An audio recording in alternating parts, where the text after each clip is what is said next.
Bangladesh mobile মার্কেটে 10 থেকে 12,000 টাকা রেঞ্জের স্মার্টফোনের বড় রকমের একটা চাহিদা রয়েছে। বিশেষ করে যারা সিনিয়র সিটিজেন তারাও কিনে থাকেন এরকম বাজেটের স্মার্টফোন, আবার যারা কিনা একদম প্রথম অ্যান্ড্রয়েড স্মার্টফোন কিনবে তারাও অনেকেই কিনে থাকেন। তো বাংলাদেশ Xiaomi সেরকম বাজেটে এই স্মার্টফোনটা আজকে লঞ্চ করে দিল। আমি কথা বলছিলাম Redmi A1 Plus নিয়ে। স্মার্টফোনটার লুকসটা জাস্ট একবার দেখুন, দেখে মোটেই মনে হবে না এটা 10-12 হাজার টাকার স্মার্টফোন। রেয়ারের ডিজাইনটা মানে লেদার ফিনিশ করা হয়েছে ওরকম টাইপের, যদি এটা প্লাস্টিকের কিন্তু দেখতে লেদার একটা ভাইব দিতে পারে। সো অবশ্যই সুন্দর, আবার এই হ্যান্ডফিলটাও ভালো। পাশাপাশি স্মার্টফোনটা যথেষ্ট স্লিম। 192 গ্রাম ওজনের এই স্মার্টফোনটি হাতে নিয়ে মোটেই মনে হবে না ইহা খুব বেশি ভারী। ওয়েট ব্যালেন্স যথেষ্ট ভালো আছে। তো আমরা বক্স কন্টেন্ট হিসাবে কিন্তু ডিভাইসটি পেয়েছি। এটাকে চার্জ করার জন্য চার্জার পাওয়া যাবে, কেবল রয়েছে সিম এজেক্টর টুল আর ইউজার ম্যানুয়াল, এই তো এগুলোই থাকে। একটা কেস দিয়ে দিলে আমি আরও বেশি সন্তুষ্ট হতাম। তো A1 Plus এই ডিভাইসটি 332GB ভ্যারিয়েন্টে লঞ্চ হয় এবং যার দাম 11,999 বা বলতে পারেন 12,000 টাকা। তবে এই ডিভাইসের আরও একটি ভ্যারিয়েন্ট রয়েছে 232GB ভ্যারিয়েন্ট, যদিও ওই ডিভাইসটার রেয়ারে আবার ফিজিক্যাল ফিঙ্গারপ্রিন্ট স্ক্যানার নেই। যার আবার মডেল নেম হলো Redmi A1। দারাজের 1111 ক্যাম্পেইনে উন্মোচিত হবে এই স্মার্টফোনটি এবং জানা গেছে এটার নাকি প্রাইসিংটা আরো বেটার হতে পারে, বেশ আকর্ষণীয় প্রাইসে আসবে। এখন পর্যন্ত আমার দাম জানা নেই। এখন এই দুটো ডিভাইসের মাঝে আপনি কোনটা চয়েস করবেন সেটা অবশ্যই আপনার বাজেট বলে দেবে। বাজেট বেশি থাকলে আমি বলবো অবশ্যই ফিঙ্গারপ্রিন্ট স্ক্যানার আছে, RAM 1GB বেশি আছে, সেটা চয়েস করা ভালো হবে। যাই হোক, আমরা আবার একটু ডিজাইনে ফিরে আসছি। রিয়ার প্যানেল যেমনটা আমি বলছিলাম প্লাস্টিকের তৈরি, যদিও এটা একদম লেদার ফিনিশ করা হয়েছে। যেমনটা শব্দ পেলেন, মানে লেদারের উপরে যে টেক্সচারটা থাকে ওইটাই ফুটিয়ে তোলা হয়েছে। আর এই যে মাঝামাঝি উপরের দিকে আমরা দেখছি হচ্ছে ফিজিক্যাল ফিঙ্গারপ্রিন্ট স্ক্যানার। পজিশনটা ঠিক আছে, হাত অনুযায়ী একদমই পারফেক্ট। আর এটা বেশ ফাস্ট অ্যান্ড একুরেট। আমরা দাম অনুযায়ী ঠিকঠাক বলবো এটাকে। অ্যান্ড মেবি এই প্রাইস পয়েন্ট রাইট নাও বাংলাদেশে ডুয়াল ক্যামেরা এবং ফিঙ্গারপ্রিন্ট স্ক্যানার হয়তো ইন্টারন্যাশনাল অন্য কোনো ব্র্যান্ডে এই মুহূর্তে নেই, আগেও ছিল, ভবিষ্যতে হয়তো থাকবে, বাট রাইট নাও হয়তো নেই। রাইট সাইডে রয়েছে হোম বাটন, এটার পজিশনও ঠিক পেয়েছি। হ্যাঁ, এটা বেশ ক্লিক একটা ফিল দেয়। তার উপরে থাকছে ভলিউম রকার। উপরের পাশে স্পিকার গ্রিল, এই জিনিসটা একটু বেমানান লাগছে, যদিও এটা কোনো প্রবলেম না। লেফট সাইডে ডেডিকেটেড সিম কার্ড স্লট, দুটি সিম একটি মেমোরি কার্ড, আর নিচে USB পোর্ট চার্জ করার জন্য, মাইক্রো USB পোর্ট আর কি। তার পাশেই রয়েছে 3.5mm হেডফোন জ্যাক এবং primary microphone. Micro USB port নিয়ে আমার কমপ্লেন থাকবে, এটা এখন বাদ দেওয়া উচিত। USB Type-C পোর্ট দিলে আরও বেশি খুশি হতাম। ব্যাক সাইড নিয়ে অনেক আলোচনা হলো, সামনে ফিরে আসা যাক। ডিসপ্লে সাইজ 6.52 ইঞ্চ, যা মূলত IPS LCD panel, 20:9 aspect ratio display, যার PPI 269। তো বাজেট অনুযায়ী একদমই এক্সপেক্টেড ডিসপ্লে পেয়েছি। চিন বেজেল হ্যাঁ একটু মোটা লাগবে। লোয়ার চিনটার দিকে একটু লক্ষ্য করুন, এটা আরেকটু ন্যারো রাখলে এই ডিভাইসের লুকসটা আরও বেশি বেটার হতো। যেমন মানে রিয়ারের লুকসটা যতটা সুন্দর, সামনে থেকে এই ডিসপ্লেটা আরেকটু ন্যারো রাখলে আরও বেশি বেটার লাগতো। ডিসপ্লের টপ সেন্টারে ওয়াটার ড্রপ নস, যা আমাদের এই বাজেটে অবশ্যই মেনে নিতে হচ্ছে। টাচ রেসপন্স কিন্তু এই ডিসপ্লে আমরা ভালো পেয়েছি। ব্রাইটনেস ইনডোর ইভেন আউটডোরে ব্যবহার উপযোগী। ডিরেক্ট সানলাইট অবশ্যই কিছুটা কম মনে হবে। এর বাইরে আমরা কালার দেখছি, হ্যাঁ এটা মোটামুটি একটা ভালো কালারই পুশ করতে পারে।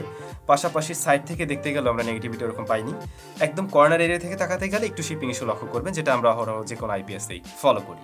এ বিষয়ের বাইরে ডিসপ্লে কোয়ালিটি এ বাজার থেকে ঠিকঠাক বলবো আমি।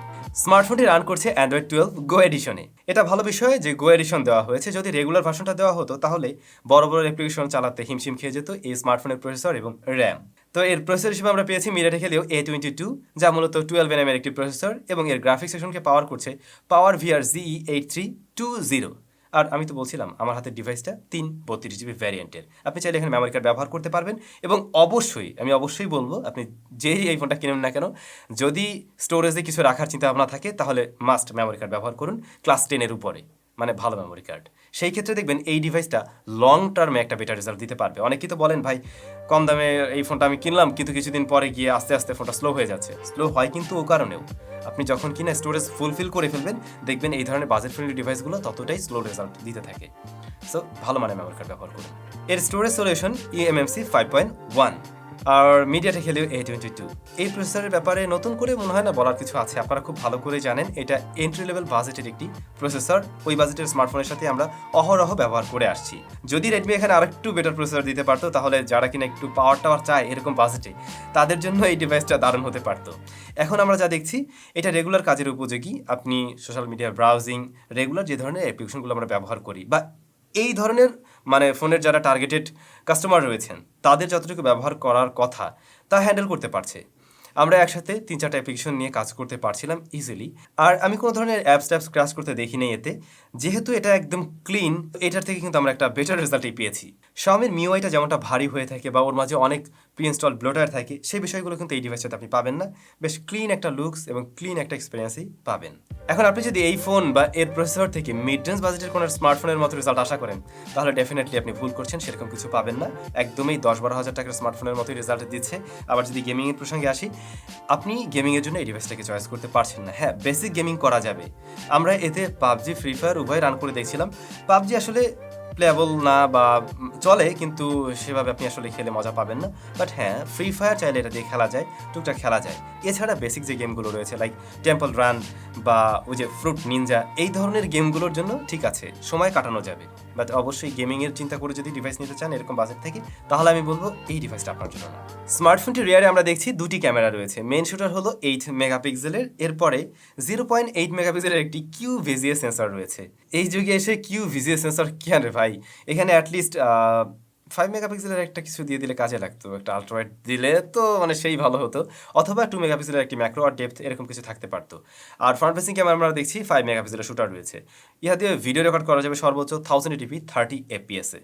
স্মার্টফোনের ডে লাইটের ছবিগুলো আপনারা দেখুন, এখানে একটু আমার কাছে মনে হলো ওয়ার্ম টোনের ছবিগুলো দিচ্ছে, যা অবশ্য খারাপ লাগছে না, সোশ্যাল মিডিয়া রেডি টাইপেরই বলা যেতে পারে। হ্যাঁ, কিছু কিছু কালারকে একটু বুস্ট করতে দেখা যায়, লাইক রেড কালারটা, অরেঞ্জ কালারটা কিন্তু একটু বুস্ট করছে বলেই মনে হয়। এছাড়া ডাইনামিক রেঞ্জ এই বাজেটের একটা ফোন অনুযায়ী আমি আশানুরূপ পেয়েছি। দেন আমরা দেখছি শ্যাডো ডিটেলেও এর ক্যামেরা ভালো রেজাল্টই দিচ্ছে, তবে লো লাইটে ছবি অনেকটাই সফট করে ফেলে, যেটা হবারই কথা। লো লাইটে স্টেডি করে ধরে রাখলে আপনি মোটামুটি টাইপের ছবি পাবেন, যেগুলো ইউজেবল। বাট যদি একদম ঘুরঘুরে অন্ধকার হয়ে যায় আর হাতটা অতটা স্টেডি না হয়, তাহলে খুব একটা বেটার রেজাল্ট দিতে পারছে না এই ডিভাইসটি। আপনি পোর্ট্রেট মোডে ছবি নিতে পারবেন, এজ ডিটেকশন ভালো। Xiaomiর বরাবরই আমরা দেখছি এজ ডিটেকশন ভালো দেয়, এই স্মার্টফোনটা তার ব্যতিক্রম না। তবে মেইন সাবজেক্টকে একটু সফট করে দেয়, ডিটেল কম পাওয়া যাচ্ছিল, পাশাপাশি একটু কালার শিফট হতেও লক্ষ্য করেছি। এর বাইরে পোর্ট্রেট মোড আপনার ভালো লাগবে বলে আশা করা যায়। দেন ফ্রন্ট ফেসিং ক্যামেরা, সেখানে 5 মেগাপিক্সেল। এটার ক্ষেত্রেও লক্ষ্য করুন, একটু ইয়ালিশ ভাব চলে আসে, একটু ইয়ালোটোন দেয়, যদিও এতে করে স্ক্রিনটা গ্লো করতে থাকে, দেখতে ভালোই লাগে। তো এইটা দেখছিলাম প্রপার লাইটিং কন্ডিশনে বেশ ভালো ছবি দেয়, বাট এটা লো লাইটে ততটা বেটার রেজাল্ট দিচ্ছে না, অনেক সফট করে ফেলে। ফ্রন্ট ফেসিং ক্যামেরাটা আরেকটু বেটার হতে পারতো লো লাইটে। ভিডিও 1080p 30 fps একদমই অ্যাভারেজ ছিল। আপনি স্টেডিভাবে যদি শ্যুট করতে পারেন তাহলে সেগুলো কাজে লাগাতে পারবেন, আর অবশ্যই ডে লাইটে বা প্রপার লাইটে শ্যুট নেবেন, আদারওয়াইজ ভিডিও খুব একটা কাজের কিছু হবে না। তো ক্যামেরা সেকশনে মেইন ক্যামেরা নিয়ে আমি সন্তুষ্ট আছি এই বাজেট অনুযায়ী, বাট এই যে সেন্সর, এইটা আসলে আর একটু বেটার কিছু হতে পারতো। এটা 2 মেগাপিক্সেলের ম্যাক্রো হতে পারতো, অথবা যদি 5 মেগাপিক্সেলের একটা আল্ট্রাওয়াইডও দেওয়া যেত, তাহলে অনেকেরই হয়তো কাজে লাগতো। স্পিকার একটাই থাকবে এই যে উপরে, যার লাউডনেস ঠিক আছে, এবং এইটা একদম ফুল ভলিউমে, কিছু কিছু সাউন্ডে ডিস্টরশন দিয়েছে, এর বাইরে সাউন্ড কোয়ালিটি আমি ভালো বলবো। ইয়ারপিসের সাউন্ড ঠিকঠাক পেয়েছি, অর্থাৎ কথা বলতে গিয়ে কোনো ধরনের প্রবলেম ফেস করতে হয়নি, এগুলো ঠিকঠাক আছে। আর বাকি থাকলো ব্যাটারি। এই পাতলা ডিভাইসটার মাঝে Xiaomi ঠেসে 5000 mAh ব্যাটারি ঢুকিয়ে দিয়েছে, এটা বেশ ভালো বিষয়। আর বক্স আপনি পেয়ে যাবেন 10 ওয়াটের চার্জারটা আর একটু বড় হলে এই বড় সড়ো ব্যাটারিকে দ্রুত সময় চার্জ করা যেত, এখন আপনার 2 ঘন্টার আশেপাশে সময় লেগে যাবে। আর এটার থেকে ব্যাকআপ, হ্যাঁ সেটা আবার ভালোই পাবেন, একদিন অনায়াসে ব্যবহার করা যায় এই স্মার্টফোন। আপনি যদি মোটামুটি হেভি ইউজারও হয়ে থাকেন, দিন শেষে জাস্ট একবার চার্জ করলেই চলবে। তো কি কি অফার করলো এই ডিভাইস নিশ্চয়ই জেনে ফেলছেন। এখন কারা কিনবেন না সে বিষয়ে অবশ্যই বলবো, তার আগে ভালো মন্দ আরেকবার একটু বিচার করি। এই স্মার্টফোনটার কোন কোন বিষয়গুলো আমরা কমতি পেয়েছি। নাম্বার 1, আমি বলবো এর যে সেকেন্ডারি ক্যামেরা, এটা আরেকটু হাই মেগাপিক্সেলের কিছু হতে পারতো, হয় আলট্রাওয়াইড 5 মেগাপিক্সেল অথবা 2 মেগাপিক্সেল একটা ম্যাক্রো অর ডেপথ এরকম কিছু। দেন USB Type-C পোর্ট থাকা উচিত ছিল, যেটা আমি এই ডিভাইসে মিস করছি, এটা থাকা উচিত এ সময় দাঁড়িয়ে। লোয়ার চিনটা আরেকটু ন্যারো করা যেত। এই বিষয়গুলোতে হয়তো এই ডিভাইসটা একটু কম মনে হতে পারে, অনেকের কাছে ভালো নাও লাগতে পারে। এবার যদি আসি ভালো দিকে, অবশ্যই এটা খুবই গুড লুকিং স্মার্টফোন। এর রেয়ার প্যানেলের ডিজাইনটা আসলেই জোস করা হয়েছে। দেন এইটার যে মেইন ক্যামেরা, হ্যাঁ সেটার রেজাল্টটা এই বাজেট থেকে ঠিক আছে, সেটা নিয়ে সন্তুষ্ট থাকবেন। তারপরে ডিসপ্লে কোয়ালিটি ওকে এর মধ্যেই থাকছে, আর এর ব্যাটারি ব্যাকআপ সেটাও আমরা ভালো পেয়েছি। এখন ডিভাইসটা কারা কিনবেন? যাদের মূলত খুবই সুন্দর লুকস একটি ডিভাইস দরকার এবং আপনি খুবই ক্লিন একটা ইউজার ইন্টারফেস চান, পাশাপাশি মেইন ক্যামেরাটা ভালো দরকার, পাশাপাশি ভালো ব্যাটারি ব্যাকআপ। আর যারা কিনবেন না বা কেনার আগে চিন্তা ভাবনা করতে পারেন, যাদের কিনা গেমিং পারফরমেন্স দরকার, USB Type-C পোর্টেই দরকার ছিল, আবার সেকেন্ডারি ক্যামেরাটা বেশি মেগাপিক্সেলের দরকার, তারা হয়তো কেনার আগে চিন্তা করবেন বা অন্য কোনো ডিভাইস নেবেন। এই আর কি। তো ডিভাইসটা আপনাদের কাছে কেমন লাগলো অবশ্যই কমেন্ট করে জানাবেন। সবাই খুব বেশি ভালো থাকবেন, সুস্থ থাকবেন। দেখা হচ্ছে স্যামসংয়ের ব্র্যান্ড নিউ ভিডিওতে। তোরা